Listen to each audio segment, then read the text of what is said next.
Guided by the carbon reduction curve, we are reducing our embodied and operational carbon footprints and offering alternative low-carbon solutions, utilising green engineering as alternatives to engineered grey processes.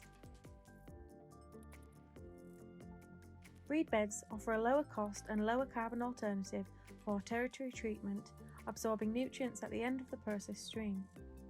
They also provide a number of environmental benefits, including providing habitats for wildlife and carbon sequestration. The flow from the works, either with just the gross solids settled out or after full treatment, will enter the reed bed with either a plug flow or as a constant discharge. The vertical flow types are designed to be aerobic and to nitrify ammonia, converting it into nitrates and nitrites.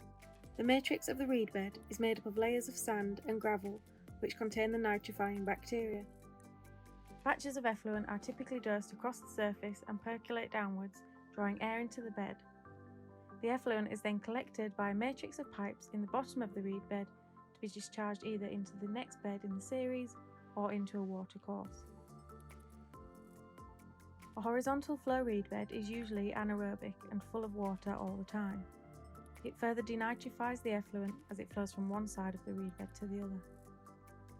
The complete reed bed system must be designed to the correct size for the loading and expected treatment outcomes. Reed beds are self-contained, artificially engineered wetland ecosystems that aid phosphate removal and settlement.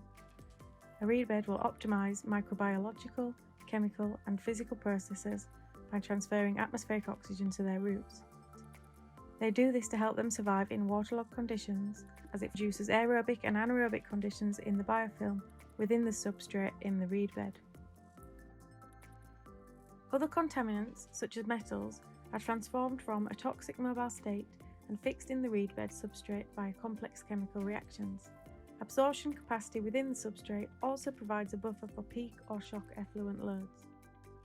Reed beds assist with various contaminants and can be used to help with biological oxygen demand, chemical oxygen demand, reducing ammonia, heavy metals, suspended solids and sewage, organic petrochemical derivatives including diesel and solvents, pesticides, fecal coliforms and bacterial contamination, as well as reducing phosphate.